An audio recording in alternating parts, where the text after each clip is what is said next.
قرآن کے دامن میں سارے صحابہ کو جنتی کہا گیا، نام نہیں لیا قرآن نے کسی کا، لیکن ایک صحابی ایسے ہیں کہ جب ان کا تذکرہ آیا تو قرآن ان کا نام لے کر ان کا تذکرہ کرتا ہے۔ وہ صحابی کون ہے؟ حضرت زید، ماشاءاللہ جزاک اللہ جی، حضرت زید بن حارثہ رضی اللہ تعالی عنہ۔ قرآن نے جب حضرت زید کے کردار کو بیان کرنا چاہا، اللہ نے سورہ احزاب کی آیات نازل کر دی اور یوں حضرت زید کے کردار کو کھولا۔ فرمایا فَلَمَّا قَضَى زَيْدٌ مِّنْهَا وَطَرًا زَوَّجْنَاكَهَا فَلَمَّا قَضَى زَيْدٌ مِّنْهَا وَطَرًا زَوَّجْنَاكَهَا،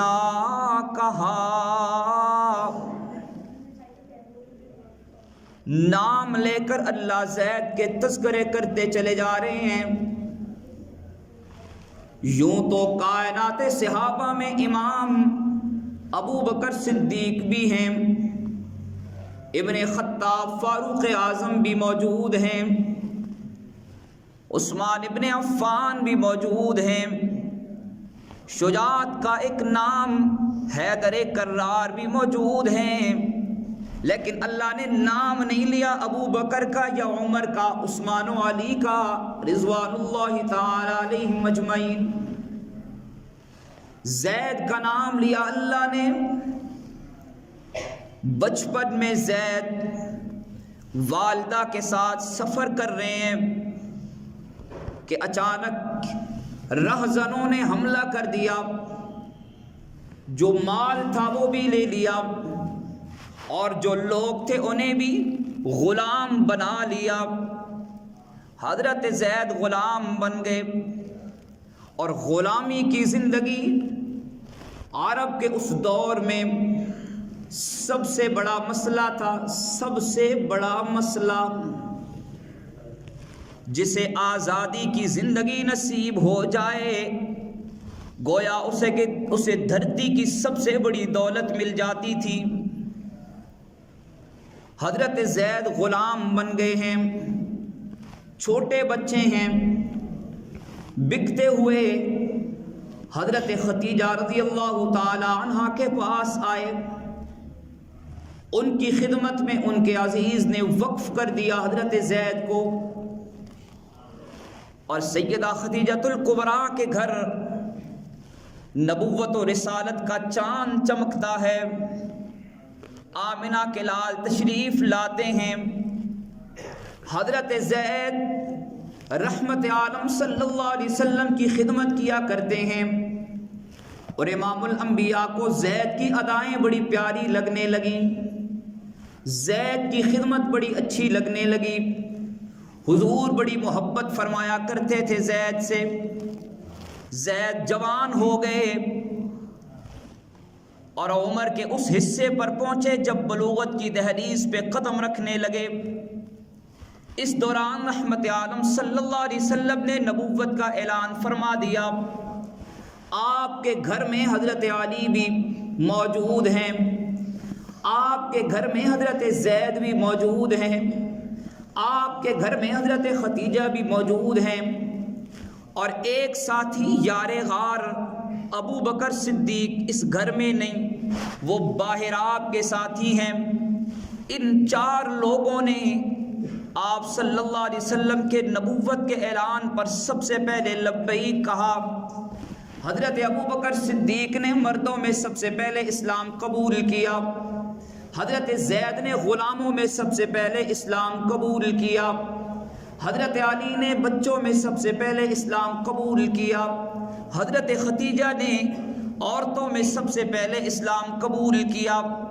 حضرت زید اسلام قبول کر چکے، ان کے والد کو حج پر آنے والے لوگوں نے واپس جا کر یہ بتایا کہ آپ کا بیٹا جو گم ہو گیا تھا، ملتا نہیں تھا، جس کے نام و نشان کا کوئی علم نہیں تھا، عرب میں ایک ہاشمی گھرانے میں غلامی کی زندگی بسر کر رہا ہے۔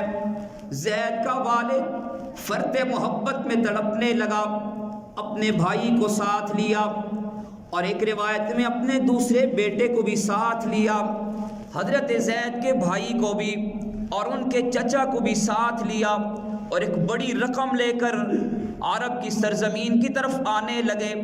یہاں رحمت عالم صلی اللہ علیہ وسلم سے ملاقات ہوئی اور انہوں نے عرض کی، یا رسول اللہ، آپ تو بڑے کریم ہیں، آپ تو بڑے سخی ہیں، آپ کی رحم دلی کی ہم نے بڑے تذکرے سنے ہیں۔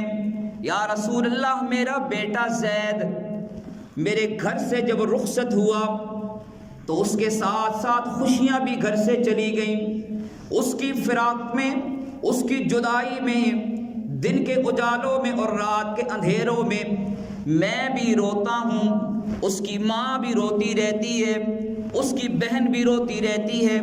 یا رسول اللہ، ہمارا بیٹا آپ کے گھر میں غلامی کی زندگی بسر کر رہا ہے، جو رقم آپ چاہتے ہیں ہم دینے کو تیار ہیں، آپ زید کو آزاد کر دیجئے اور ہمارے ساتھ روانہ کر دیجئے۔ جدائی کی ماری ہوئی ماں اور جدائی کی ماری ہوئی بہنیں زید کی جدائی میں تڑپ رہی ہیں۔ یا رسول اللہ، آمنہ کے لال محمد رسول اللہ صلی اللہ علیہ وسلم نے فرمایا، مسکرانے لگے اور فرمایا کہ زید کو بلاؤ، اگر زید تمہارے ساتھ جانا چاہے تو میں اسے روکوں گا نہیں، کوئی نذرانہ، کوئی ہدیہ قبول نہیں کروں گا، میں زید کو تمہارے ساتھ بھیج دوں گا، مجھے کچھ نہیں چاہیے، میں تو ملانے کے لیے آیا ہوں، جدا کرنے کے لیے نہیں آیا۔ زید کو بلایا گیا، حضرت زید آئے ہیں، جدائی کا مارا ہوا باپ کھڑا ہے اور زید کے دل میں پدری محبت بھی تڑپ رہی ہے۔ والد کے ساتھ لگ کے زید لپٹ گئے، رونے لگے۔ زید کے والد نے اپنے بچے کو اپنی آغوش میں لے لیا اور خوب مل کے روئے ہیں، محبت سے ملے ہیں۔ زید اپنے بھائی سے ملے، اپنے چچا سے ملے، اور آپ صلی اللہ علیہ وسلم نے فرمایا کہ زید، آج تیرا باپ، آج تیرا چچا اور تیرا بھائی تجھے لینے کے لیے آئے ہیں۔ اے زید، اگر تو ان کے ساتھ جانا چاہے تو میری طرف سے کوئی رکاوٹ نہیں ہے، چلا جا مجھے چھوڑ کر ان کے ساتھ، اور اگر تو نہ جانا چاہے تو تیری مرضی کی بات ہے۔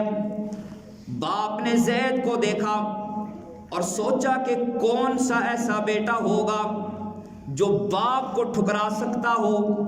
زید تو ایک لمحے میں یہ فیصلہ کرے گا کہ ابا جان، میں تو آپ کے ساتھ چلوں گا، اپنی ماں سے ملوں گا، اپنے گھر والوں سے ملوں گا، لیکن لمحوں میں زید کے وجدان نے اور ایمان نے یہ فیصلہ کیا، فرمایا کہ اللہ کے حبیب، اس میں کوئی شک نہیں کہ باپ بڑی پیاری چیز ہوا کرتا ہے، کوئی شک نہیں کہ گھر والے بہت بڑی دولت اور نعمت ہوا کرتے ہیں، کوئی شک نہیں کہ گھر میں اور ماں کی گود میں کائنات کا سکون ملا کرتا ہے، لیکن اے اللہ کے حبیب، آپ کے کردار میں، آپ کی محبت میں اور آپ کے اخلاق میں جو کچھ میں نے دیکھا ہے، ساری کائنات کی آزادی کو اے اللہ کے حبیب آپ کے قدموں کی غلامی پہ قربان کرنے کو تیار ہوں۔